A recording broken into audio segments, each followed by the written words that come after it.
You currently possess about 2 million microscopic chemical factories on your skin that spend every waking second manufacturing a cocktail of fluids you probably spent $15 this morning trying to hide. If you find that number hard to believe, just look at your bathroom counter. The average person in the modern West uses between 9 and 15 different hygiene products before they even leave the house for work. We scrub, we lather, we spritz, and we coat ourselves in layers of synthetic fragrances designed to make us smell like cool water or mountain spring or sandalwood. We have effectively spent the last century trying to delete the natural scent of being a human being. We view body odor as a personal failure, a sign of laziness, or a symptom of a life lived without the benefits of indoor plumbing. But this creates a very strange image in our heads when we think about our ancestors. We imagine the plains of the Pleistocene or the caves of the Neolithic filled with people who smelled so aggressively bad that a modern human would probably pass out just from standing downwind of them. We see them as mud goblins, permanently caked in filth, living lives of constant, nose-wrinkling stench. But is that actually true? Or is it possible that our modern obsession with smelling like nothing has blinded us to a reality where smelling like a person wasn't actually a problem at all?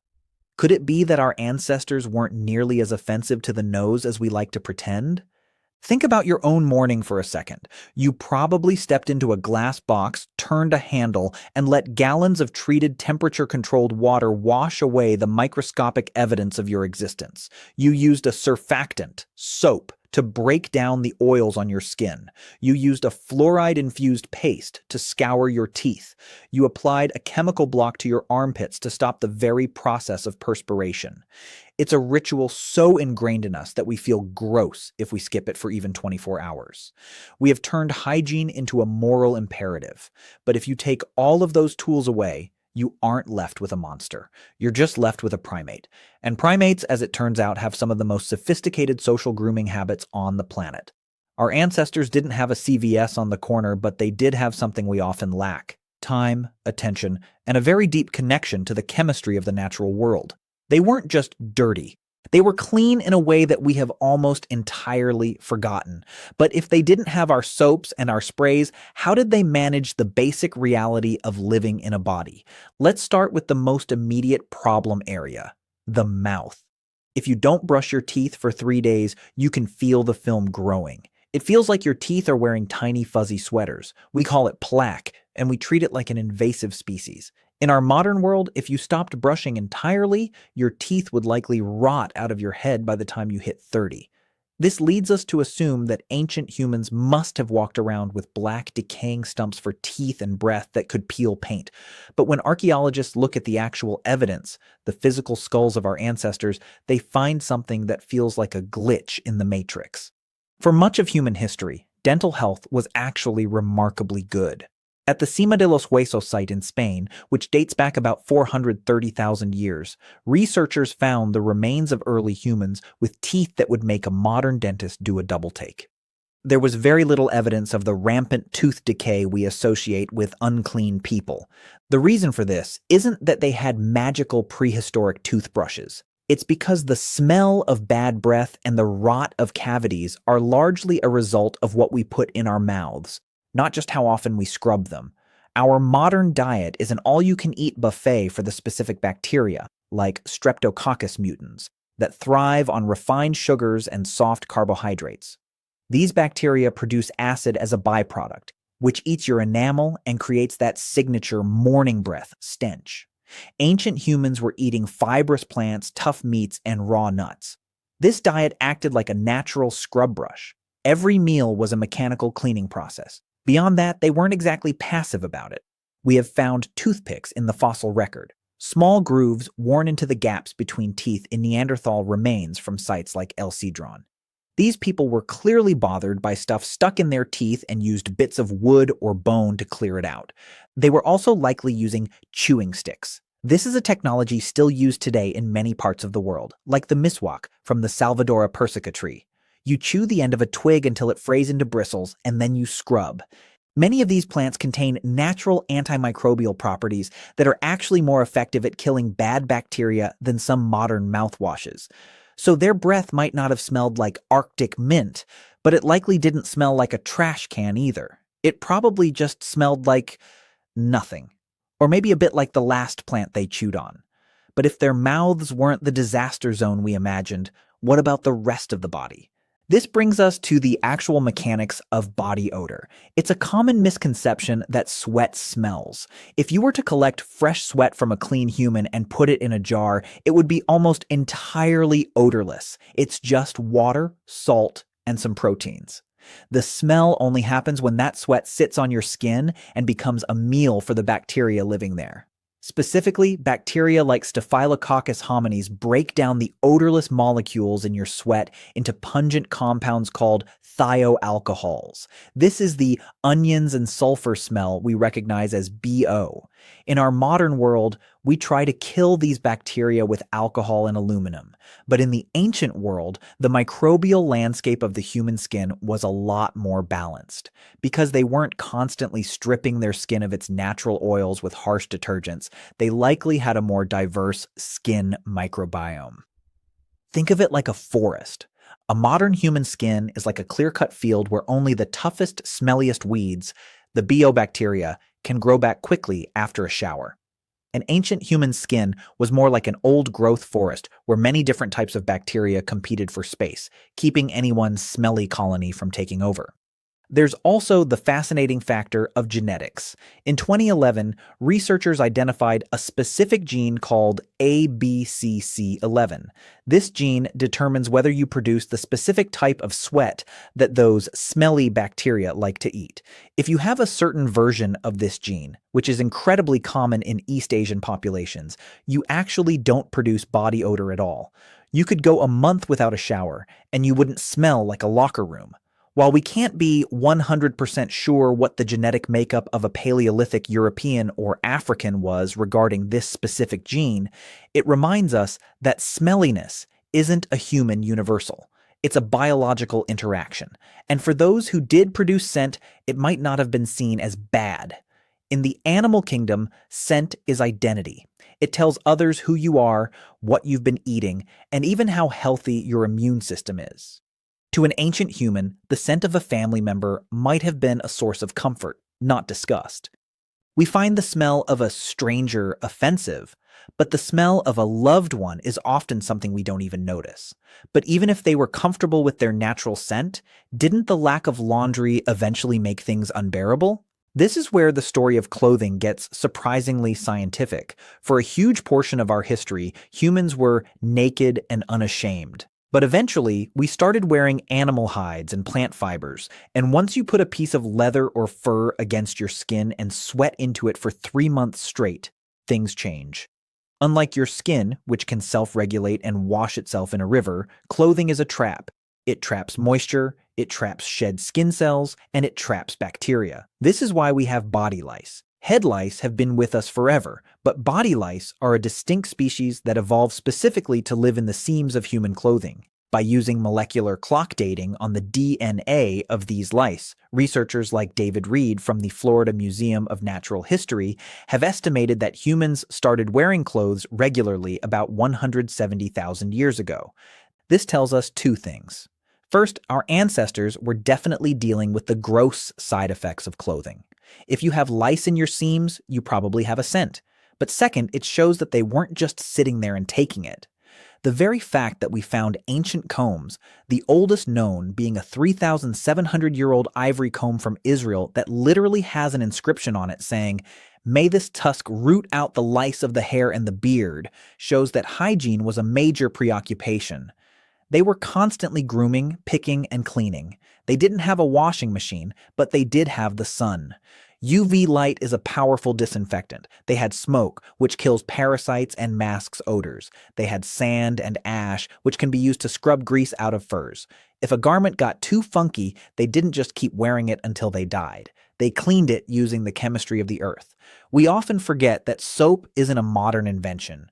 The basic formula for soap, fats mixed with alkaline ash, has been known for thousands of years. Even before people were making bars of Dove, they were using the ash from their fires to cut through the grease on their hides and their hands. But if they were using smoke to clean their clothes, didn't they just end up smelling like a campfire? Actually, yes. And that might be the secret to the ancient smell profile. For almost the entirety of human history, from the moment we tamed fire until the invention of the electric heater, humans lived in a world dominated by wood smoke. It was in their hair, their skin, their shelters, and their food. If you've ever sat around a campfire for an evening, you know how that smell clings to you. Now imagine that every day of your life. To a modern person, that might seem overwhelming. But wood smoke is actually an incredible deodorizer. It contains phenols, which are antimicrobial and antifungal. It doesn't just cover up the smell of a human, it actively inhibits the bacteria that cause the smell in the first place. For tens of thousands of years, the default smell of a human being wasn't sweat or perfume, it was fire. When we think about the bad smells of history, we often confuse the Paleolithic with the Industrial Era. We imagine the stench of Victorian London or medieval Paris, crowded, narrow streets filled with horse manure, open sewers, and rotting garbage. That was a smell disaster, absolutely. But that happened because humans started living in densities that the environment couldn't handle. Ancient humans, hunter-gatherers, lived in small, mobile groups. If a campsite started to smell, it was a biological signal that it was time to move. The nose-nose is a survival rule. A bad smell in a camp meant that waste was accumulating, which meant that disease-carrying insects and predators were likely on their way. Our ancestors were highly attuned to these scents. They used aromatic plants not just because they liked the smell, but because they were functional. In the Sibutu Cave in South Africa, archaeologists found 77,000-year-old plant bedding made from the leaves of the Cryptocarya woody tree. These leaves, when crushed or slept on, release insect-repelling chemicals. They were literally scenting their homes with natural pesticides. They weren't living in filth, they were managing their environment with a level of botanical knowledge that we have largely lost. But even with the smoke and the plants, how did they handle the most basic, dirtiest part of being an animal?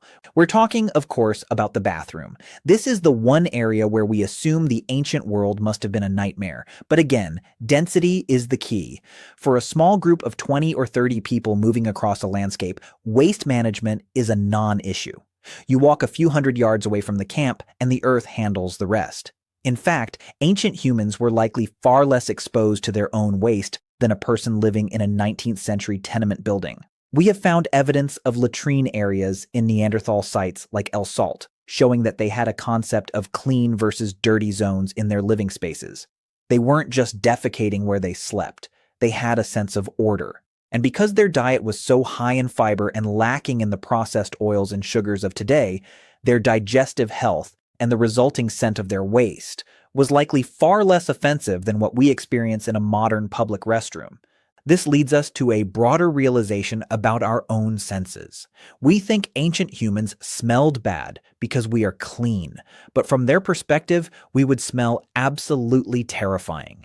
Imagine a person who has lived their entire life surrounded by the scents of earth, rain, wood smoke, and animal hide. Now drop a modern human in front of them, someone who smells like synthetic laundry detergent, ocean breeze deodorant, minty toothpaste, and strawberry-scented shampoo.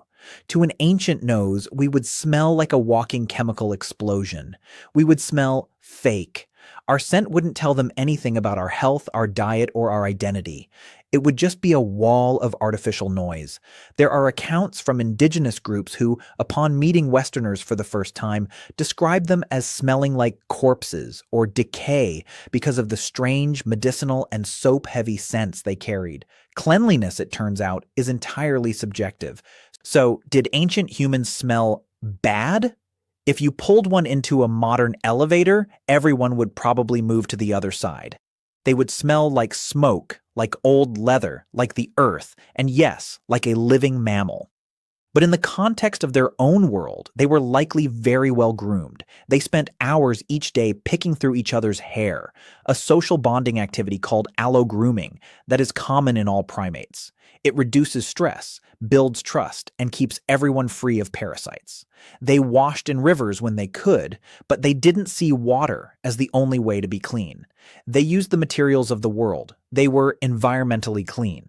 But if their hygiene was so functional, why did we move away from it? Why did we develop this deep-seated fear of our own natural scent?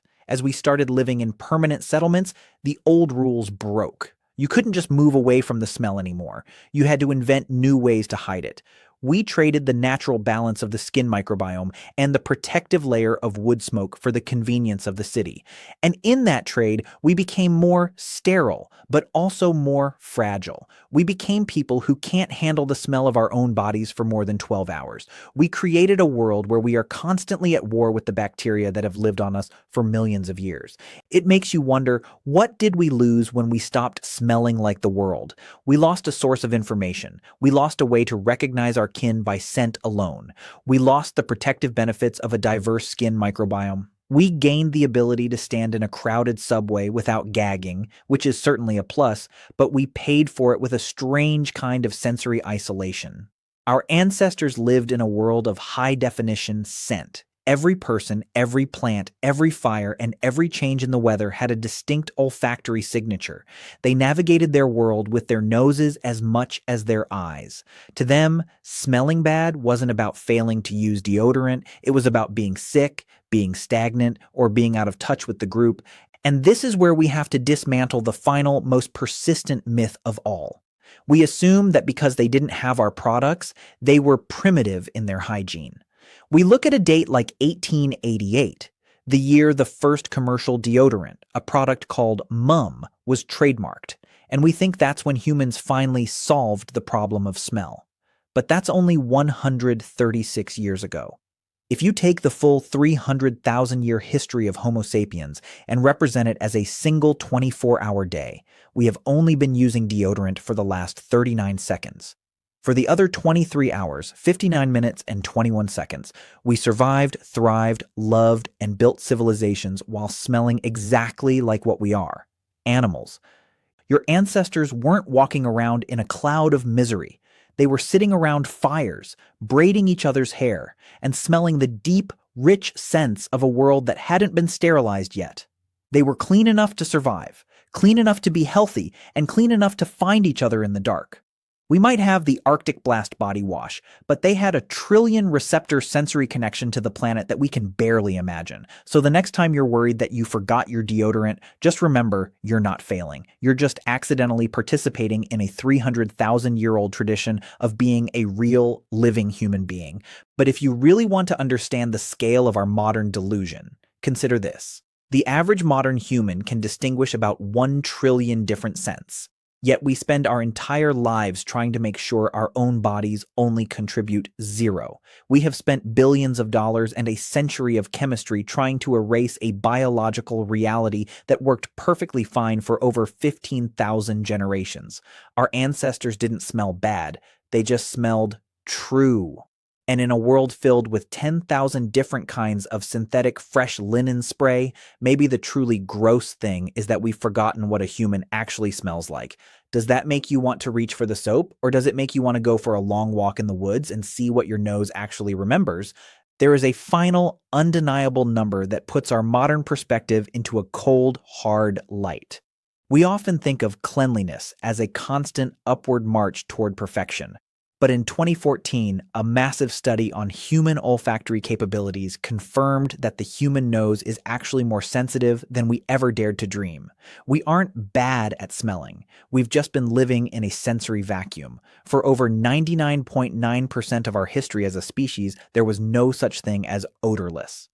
Every single human being who ever lived up until about the mid-19th century existed in a world where the natural scent of the human body was as unremarkable and as necessary as the sound of a heartbeat. They weren't dirty, they were just present. And perhaps the most haunting realization of all is that if you could go back and stand among them, they wouldn't be the ones holding their noses. You would be the one who smelled like a ghost. The first commercial deodorant hit the shelves in 1888. A mere blip in the timeline of our species. Before that moment, for 299,900 years, the concept of body odor as a social catastrophe simply did not exist. You are the product of a lineage that thrived in the scent of smoke and skin, and no amount of lavender-scented spray can change the fact that your biology is still waiting for the fire to start. Your ancestors weren't failures of hygiene. They were masters of a world that made sense to the nose. And the next time you feel that 24-hour protection wearing off, just remember, you're finally starting to smell like someone your great-great-great-grandparents would actually recognize.